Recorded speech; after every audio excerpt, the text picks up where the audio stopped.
Good morning my dear students हमने अपनी last video में जो टॉपिक स्टार्ट करा हुआ था वो था एंडोप्लाज्मिक रेटिकुलम। तो हमने एंडोप्लाज्मिक रेटिकुलम की स्ट्रक्चर उसकी सारी डिटेल्ड इन्फॉर्मेशन लाइक उस कितना अमाउंट होता है, किस में प्रेजेंट होता है, किस में एब्सेंट होता है, वो सारा डिस्कस कर चुके थे। अब हम बात करेंगे फंक्शंस की। ये फंक्शंस वाला टॉपिक हमारा भी रहता है, functions of endoplasmic reticulum.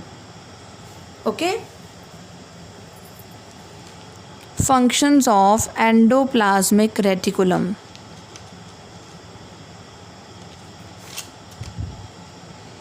Yes students, बेटा आपको याद होगा मैंने आपको टाइप्स ऑफ एंडोप्लाज्मिक रेटिकुलम करवाई थी। उसमें मैंने बताया था कि एंडोप्लाज्मिक रेटिकुलम दो तरह की होती है, that is SCR and RER, right. तो हम इनके फंक्शंस भी अलग अलग पढ़ेंगे। RER के फंक्शंस अलग पढ़ेंगे, SCR के फंक्शंस अलग पढ़ेंगे। तो सबसे पहले हम डिस्कस कर रहे हैं functions of RER। RER is rough endoplasmic reticulum के फंक्शंस। बेटा आपको याद होगा जो RER होती है उसके ऊपर राइबोसोम्स होते हैं। तो सबसे पहली चीज़ तो मुझे सबसे पहला फंक्शन तो ये क्लियर ही है कि it provide surface for synthesis. So first is surface for synthesis. ये जगह प्रोवाइड करती है सिंथेसाइज करने के लिए।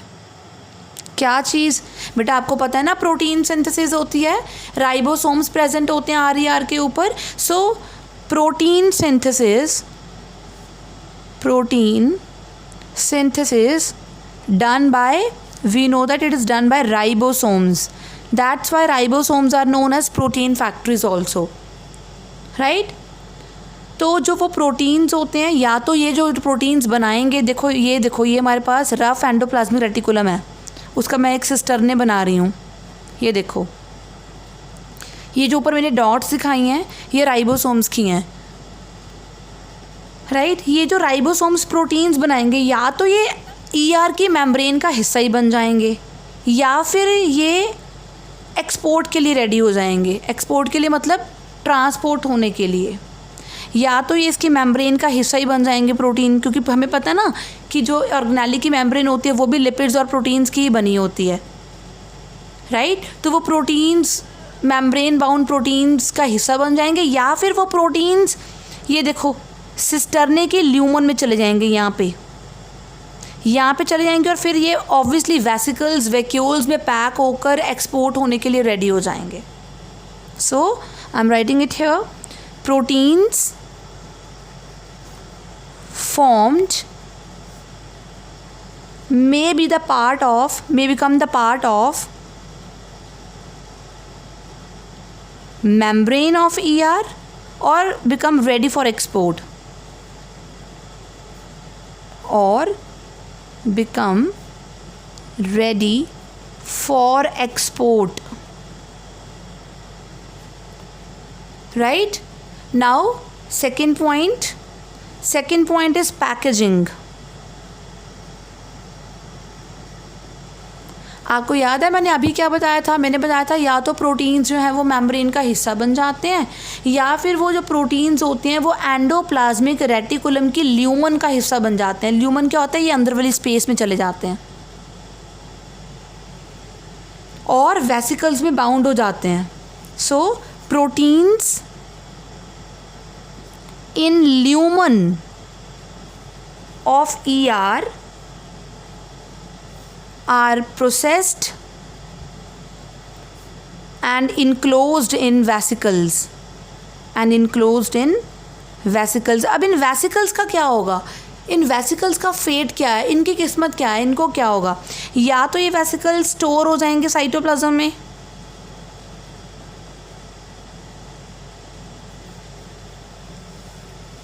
राइट, या फिर क्या होगा? या फिर ये माइग्रेट कर जाएंगी।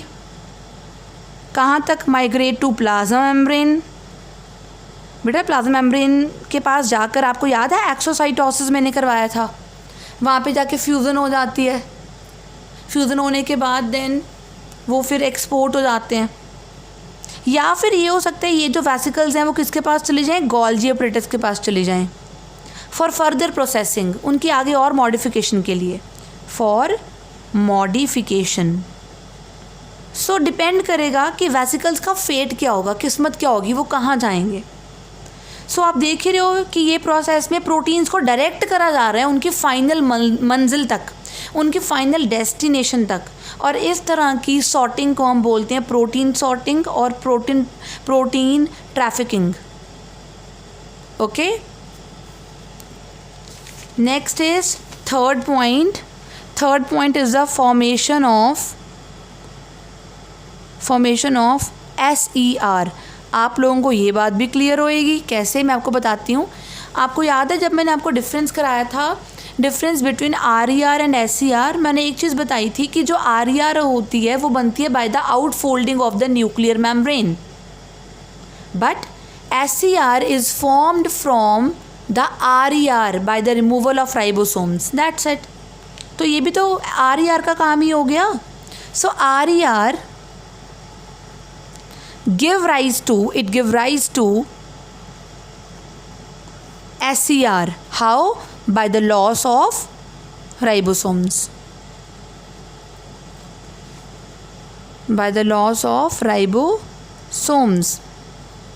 So RER is least stable.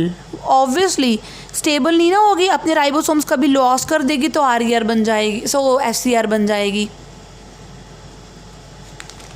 Right.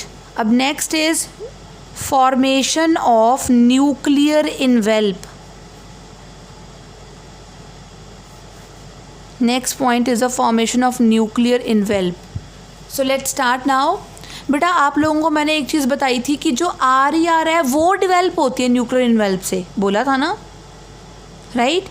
लेकिन आपको मैं एक चीज़ और बता दूं बेटा, जब सेल डिवीज़न होती है ना, जब सेल डिवीजन होती है तो सेल के साइटोप्लाज्म के साथ साथ सेल का न्यूक्लियस भी तो डिवाइड करेगा ना।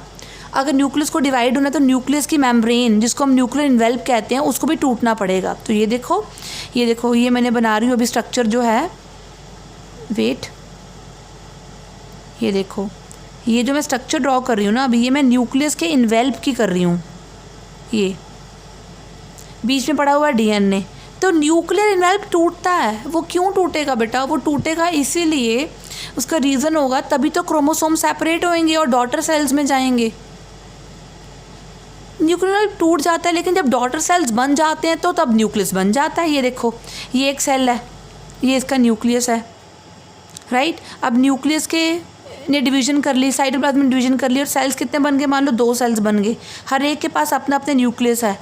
तो पहले तो न्यूक्लियस की मेम्ब्रेन टूट गई थी, अब न्यूक्लियस की मेम्ब्रेन डिवेल्प हो गई है। देखो नीचे मैंने डिवेल्प हुई दिखाई है, ये देखो। तो ये कहाँ से आई? ये न्यूक्लियर जो इन्वेल्प होता है ये आता है फ्रॉम द RER, यानी कि RER forms nuclear envelope in the daughter cells, right. देखो वैसे RER डिवेल्प होते हैं न्यूक्लियर इन्वेल्प से, लेकिन जब न्यूक्लियस को ज़रूरत होती है तो ये बना देती है, that's it. So RER forms nuclear envelope in daughter cells.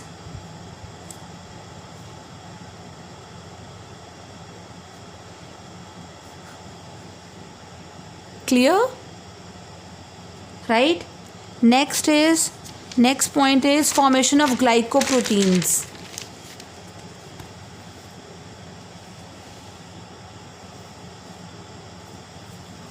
Fifth point is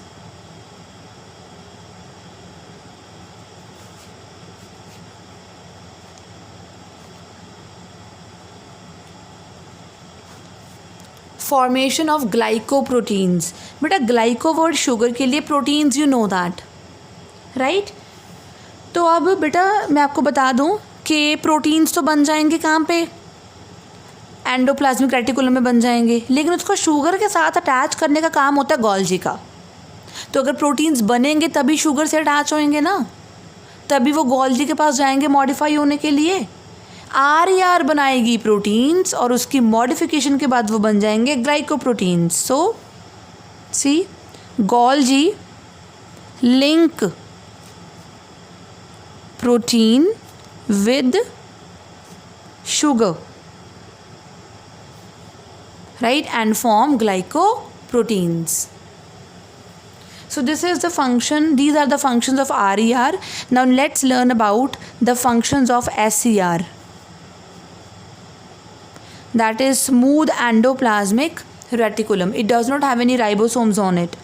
So first is surface for synthesis. Yes, it will also provide surface for synthesis.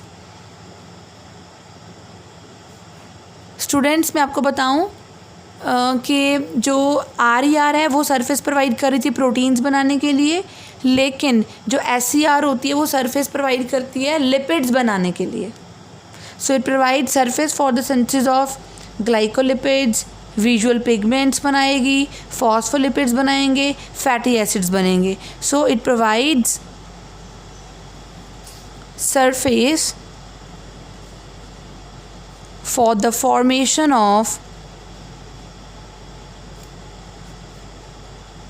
glycolipids, visual pigments जो हमारे रेटिना में होती हैं, और fatty acids and phospholipids जो हमारी cell membrane में होती हैं.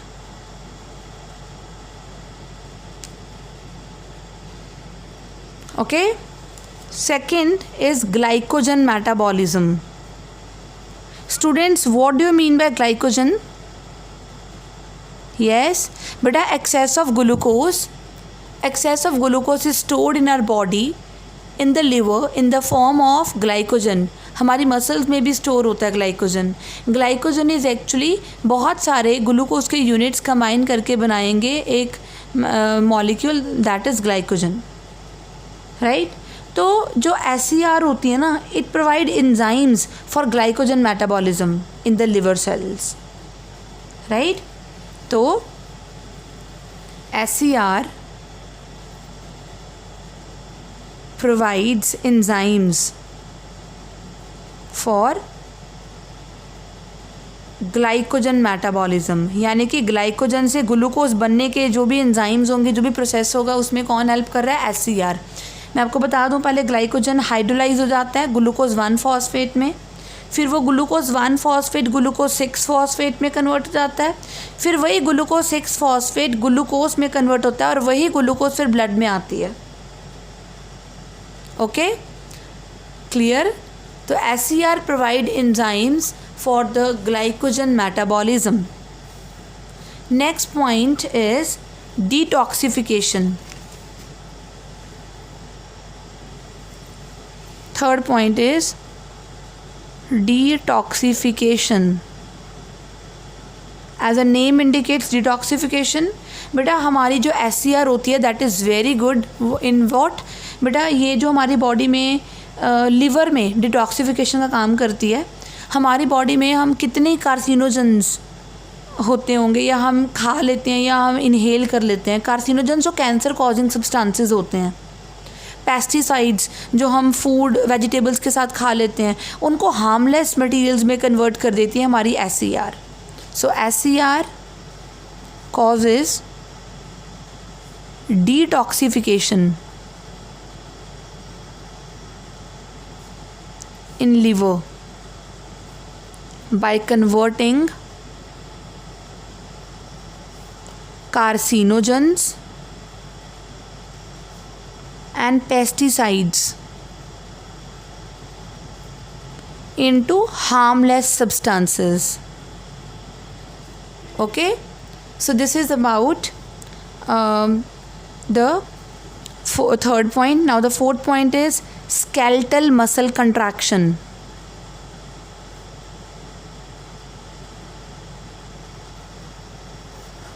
आपको याद है मैंने आपको लास्ट टाइम भी एक चीज़ बताई थी, जब कैल्शियम रिलीज़ होता है सार्कोप्लाज्मिक रेटिकुलम से तो कॉन्ट्रैक्शन होती है, राइट. तो जो कैल्शियम ये जो सार्कोप्लाज्मिक रेटिकुलम होती है ना, वो एक तरह से स्मूथ एंडोप्लाज्मिक रेटिकुलम होती है, right. So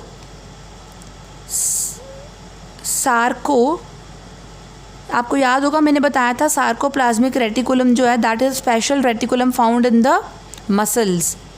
so sarcoplasmic reticulum found in muscles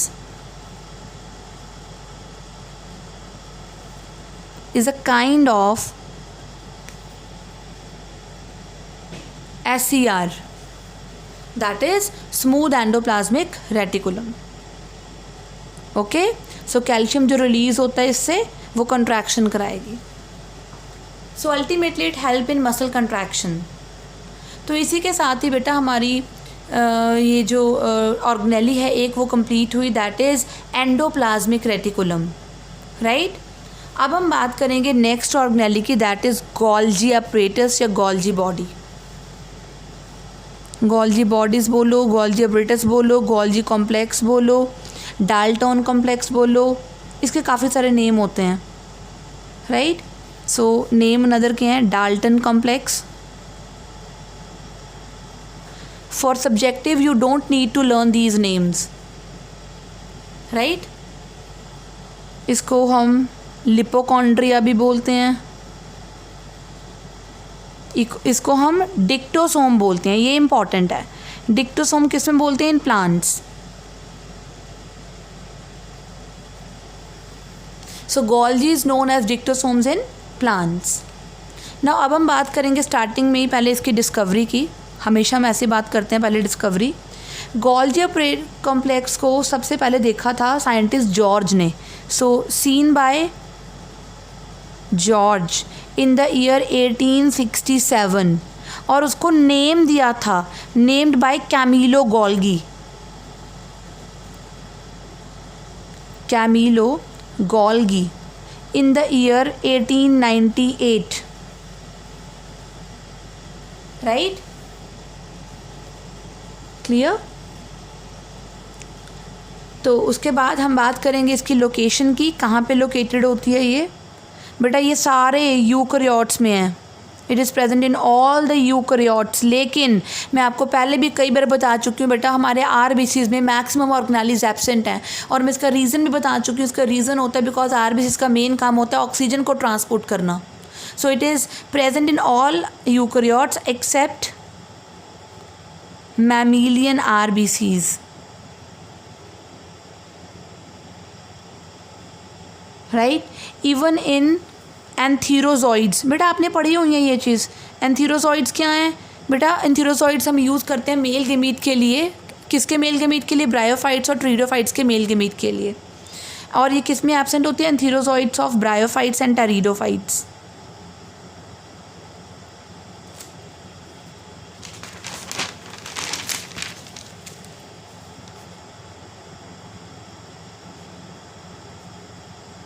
okay, clear. और प्रोकैरियोट्स में तो एब्सेंट है ही हैं, we know that. And in prokaryotes वो तो आपको रीज़न पता ही है बिकॉज प्रोकैरियोट्स तो मेम्ब्रेन बाउंड ऑर्गेनेलीज नहीं होती इनमें. क्लियर. अब हम बात करेंगे कि ये नंबर में कितनी है. वैसे मैं जनरली बताऊँ तो एनिमल सेल में इनका नंबर होता है, एक सेल में 3 से 7 होती हैं ये. Right.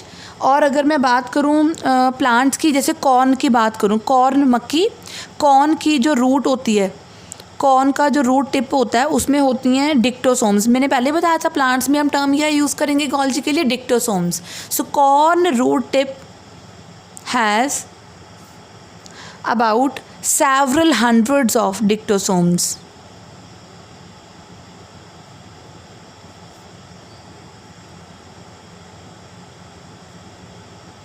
Okay. So Golgi apparatus की अगर मैं पोजीशन की बात करूँ सेल में, ये कहाँ पे होती है, कहाँ पे किस जगह पे होती है सेल में, तो गोल्जी अपरेटस बड़े अलग अलग पोजीशंस ऑक्यूपाई करती है. जैसे अगर तो सेल सेक्रीटरी नेचर का है, सेल ने कुछ सेक्रीट करना है या कुछ एब्जॉर्ब करना है. If the cell is secretory और absorptive in nature then it usually lies between nucleus and the cell surface. तो ये सेल, ये न्यूक्लियस और ये सरफेस, तो जो गोल्जी होती है वो between the nucleus and cell surface होगी. अगर सेल्स कैसे होंगे, एब्जॉर्प्टिव या सेक्रीटरी टाइप के होंगे तो. राइट. अगर मैं नर्व सेल्स की बात करूं, जो पोजीशन है बेटा in nerve cells, it lies around the nucleus. So in nerve cells Golgi surrounds the nucleus. तो ये थी पोजीशन की बात. ओके तो हमने अभी इसकी डिस्कवरी, इसकी लोकेशन, इसकी पोजीशन ये डिस्कस कर ली. और मैं आपको चीज़ बता दूं, जैसे ये सेल है राइट, यहाँ पे इसका सेल का न्यूक्लियस है, यहाँ पे सपोज गोल्जी पड़ी है. बेटा आपको एक चीज़ बता दूं, जहाँ पे गोल्जी होती है साइटोप्लाज्म में, उस जगह पे थोड़ी उसके जोन में या तो बहुत कम और ऑर्गेनेलिज होती हैं या होती नहीं. The cytoplasm containing Golgi complex has either few or no organelles and it is called as zone of exclusion. Right? क्या बोलेंगे? Zone of exclusion. So this is the zone of exclusion. मैं लिखवा रही हूँ. Students मैं note send कर दूँगी आप लोगों को. Exclusion. The cytoplasm containing Golgi has fewer मतलब कम और no other organelles, has fewer और no other organelles.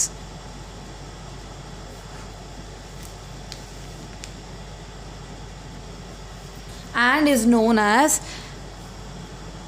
zone of exclusion.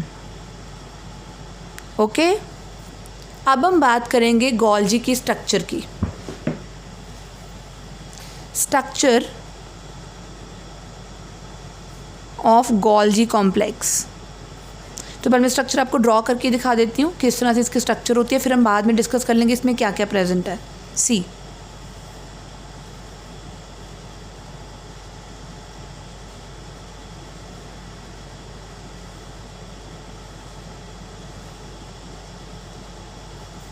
तो ध्यान से देखो, अब मैं कैसे स्ट्रक्चर्स ड्रॉ कर रही हूँ.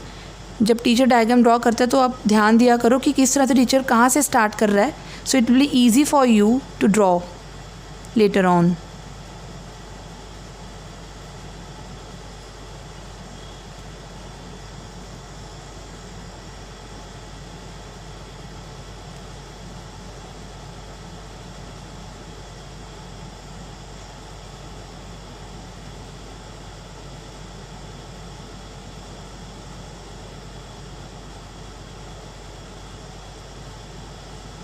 मैं सारा अभी बहुत सारा और ड्रॉ नहीं करूँगी, आप लोग खुद सेम ही है. अभी तो एक साइड मैंने ड्रॉ कर दिया राइट, एक साइड मैंने इधर भी कर दिया.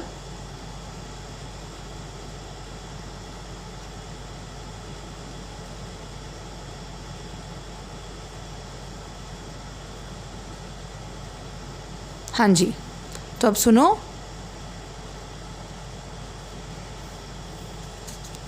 ये जो स्ट्रक्चर्स मैंने इसे फ्लैटेंड सैक बनाए हैं, ये आप देख रहे हो ना सेंटर में ये वाले से फ्लैटेंड सैक हैं, इनको हम बोलते हैं सिस्टर्ने. क्या बोलेंगे? सिस्टर्ने. ये तो पहले भी आए थे एंडोप्लाज्मिक रेटिकुलम में भी राइट. और ये जो आप ऊपर ऐसे बॉल सी देख रहे हो वैक्यूल से, इनको हम बोलते हैं गोल्जियन वैक्यूल्स. क्या बोलेंगे? Golgian vacuoles. ओके और देखो जैसे ये सिस्टर्न है, ये सिस्टर्न है, ये सिस्टर्न है, ये सिस्टर्न है, ये दो सिस्टर्ना के बीच में ये जो आप स्पेस देख रहे हो ना, ये वाली ये स्पेस, सारी ये स्पेसेस, इसको हम बोलेंगे दैट इज इंटरसिस्टर्नल स्पेस. क्या बोलेंगे? Inter cisternal space. ओके और ये जो आप ये देख रहे हो, ये स्ट्रक्चर्स देखो सिस्टर्ने से निकल रही हैं, ये वाली. These are the tubules. These are the tubules जो सिस्टर्ने से निकल रही हैं, ट्यूब्यूल्स. और ये जो स्ट्रक्चर्स हैं ये हैं वेसिकल्स. देखो यहाँ से जो ट्यूब्यूल से निकल रही हैं वो है वेसिकल्स, जो टॉप से निकल रही हैं वो है वैक्यूल्स. ओके यहाँ तक ये बात क्लियर हुई आप लोगों को. और मैं आपको एक चीज़ और बता दूँ, ये जो आप गोल्जी apparatus देख रहे हो, इसका ये वाला फेस जो होता है, या ये वाला नीचे वाला यहाँ पे जो कन्वेक्स है इस तरह से, इसको बोलते हैं कन्वेक्स फेज, और इसको बोल सकते हैं हम सिस फेज और फॉर्मिंग फेज। वेयर एज जो टॉप वाला है that is the concave phase और ट्रांस फेज और मैच्योरिंग फेज। ऑपोजिट नेम्स लिख दिए हमने सारे। सिस फेज, यहाँ पे फेज नहीं आएगा, फेस आएगा। Cis phase, convex phase, cis phase, forming phase, concave phase, trans phase, maturing phase. सिर्फ और मैंने अभी तक आपको एक डायग्राम सी करवा दी अभी तक, और कुछ एक्सप्लेनेशन नहीं कराई अभी, तो मैं अभी आपको एक्सप्लेनेशन कराने जा रही हूँ। तो गोल्जी जो है आपको देख के क्या लग रहा है? गोल्जी में 3 चीज़ें हैं, एक तो सिस्टर्ने हैं, एक टिब्यूल्स हैं, एक वेसिकल्स हैं, एक वैक्यूल्स हैं, मतलब 4 चीज़ें हो गई, राइट। अब मैं बात करूँगी पहले सिस्टर्ने की। बेटा सिस्टर्ने की अगर मैं बात करूँ तो इसका जो डायमीटर होता है, मैं यहीं पे लिख रही हूँ, जो सिस्टर्ने का डायमीटर होता है वो होता है 0.5 to 1 माइक्रोमीटर्स इन डायमीटर। और जो अंदर की कैविटी होती है ना, अंदर की जो स्पेस होती है ये वाली, वो होती है अबाउट 60 to 90 एंगस्ट्रॉन्ग्स। और उसका जो अंदर का स्पेस होता है lumen, that is filled with a fluid से भरा होता है। और आप देख ही रहे हो सिस्टर्ने, देखो 1 cisterna, 2nd, 3rd, 4th, 5th, कैसे पाइलअप हैं। पाइलअप समझते हो, 1 अबव द अदर पड़े हुए हैं, देखो एक के ऊपर एक, एक के ऊपर एक है, राइट। हाँ जी, ध्यान से एक बात सुनो, और ये सिस्टर्ना, लेकिन 2 सिस्टर्ना के बीच में जो स्पेस है उसको हमने क्या बोला है? Intercisternal space. उसका अगर मैं आपको डिस्टेंस बताऊँ कितना, that is 100 to 300 angstroms, right. Cisternae देखा जाए तो फ्लैट हैं, ऑफन कर्व्ड से नज़र आ रहे हैं। वैसे फ्लैट होते हैं लेकिन थोड़े साइड से ऐसे कर्व्ड से होते हैं, ऐसे ये देखो, राइट। और जो कन्वेक्स फेज होता है ना सिस्टर्नों का, जो कन्वेक्स फेज होता है that is towards the cell membrane, whereas जो कनकेव फेज होता है, ये जिसको हम ट्रांस फेज भी कहते हैं, जिसको हम मैच्योरिंग फेज भी कहते हैं, वो न्यूक्लियस की तरफ होता है। यानी कि this side is towards nucleus and this side is towards cell membrane. Got it, right. अब हम बात करेंगे बेटा, एक पोर्शन में डिस्कस कर लिया सिस्टर्ने, अब हम बात करेंगे ये पोर्शन टिब्यूल्स। तो आपको टिब्यूल्स कैसे नज़र आ रही हैं? शॉर्ट नहीं है, छोटी छोटी सी नेटवर्क जाल सा बना रही हैं यहाँ पे, शॉर्ट एनास्टोमोजिंग, मतलब नेटवर्क बना रही हैं। और एक चीज़ ध्यान दो, ये अराइज़ कहाँ से हो रही हैं? ध्यान से देखो, ये कहाँ से अराइज़ हो रही हैं? ये अराइज़ हो रही हैं सिस्टर्नों के एंड से। देखो ये सिस्टर्ने का एंड यहाँ पे ख़त्म हो रहा है, देखो यहाँ पे, उसके एंड से अराइज़ हो रही हैं। देखो यहाँ पे मैंने बनाया नहीं है, सिस्टर्ने के एंड से टिब्यूल्स राइज हो रही हैं। अगर मैं डायमीटर की बात करूँ टिब्यूल्स का, मैं यहीं पे लिख रही हूँ, डायमीटर इनका 30 to 50 नैनोमीटर्स होता है।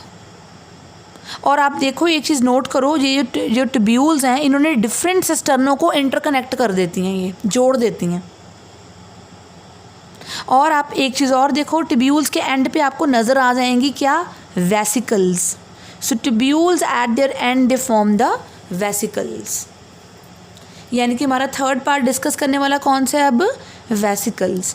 तो वेसिकल छोटे छोटे सैक की तरह होती हैं, जैसे छोटे छोटे पाउच हों उस तरह की होती हैं वेसिकल्स। और वेसिकल्स को अगर मैं डायमीटर बताऊँ तो इनका जो डायमीटर होता है वो होता है 20 to 80 नैनोमीटर्स इन डायमीटर। यानी कि वेसिकल्स बन कहाँ से रही हैं? वेसिकल्स जो है वो पिंच ऑफ हो रही हैं। पिंच ऑफ मतलब उनसे बन के निकल रही हैं, टिब्यूल से ही के एंड से ही बन रही हैं। और 2 तरह की वेसिकल्स होती हैं, अब ध्यान देना, मैं अभी ड्रॉ कर रही हूँ। देखो एक तो मैंने स्मूथ बना रही हूँ और एक कोटेड बना रही हूँ। देखो कोटेड में डिज़ाइन बना रही हूँ, ये देखो। So vesicles they are of 2 types, one is smooth type, other is coated type. ये देखो कोटेड, जो कोटेड वेसिकल्स होती हैं ना उनका रफ सरफेस होता है, राइट। और ये मेम्ब्रेन के प्रोटीन्स को बनाती हैं बेसिकली। जो स्मूथ वेसिकल्स होती है ना, स्मूथ वाली, इनका मेनली काम होता है सिक्रीशन में। तो स्मूथ वेसिकल्स को हम सक्रीशन वेसिकल्स भी बोल सकते हैं। ओके, एंड लास्ट है वैक्यूल्स। 3 चीज़ें हमने डिस्कस कर ली, सिस्टर्ने, वेसिकल्स एंड ट्यूब्यूल्स। अब हम बात करेंगे गोल्जी एंड वैक्यूल्स। यहाँ पे देखो ये ऊपर ये वैक्यूल्स, बेटा आप देख रहे हो वैक्यूल्स कहाँ से डेवलप हो रहे हैं? From the maturing, from the trans और the concave face of Golgi. Actually आप अगर आप बड़े ध्यान से देखो आपको पता चलेगा एक सिस्टर्ना ही इनको बना रहा है। देखो ध्यान से, सिस्टर्ने से ही बर्ड ऑफ होके निकल रही हैं, देखो कैसे। तो मैं ये कह सकती हूँ कि ये जो सिस्टर्ने हैं उनकी आउट ग्रोथ से डेवलप होते हैं गोल्जियन वैक्यूल्स। क्लियर? और मैं आपको एक चीज़ और बता दूं, some of the Golgian vacuole directly act as organelle and the name of the organelle is lysosomes. Directly.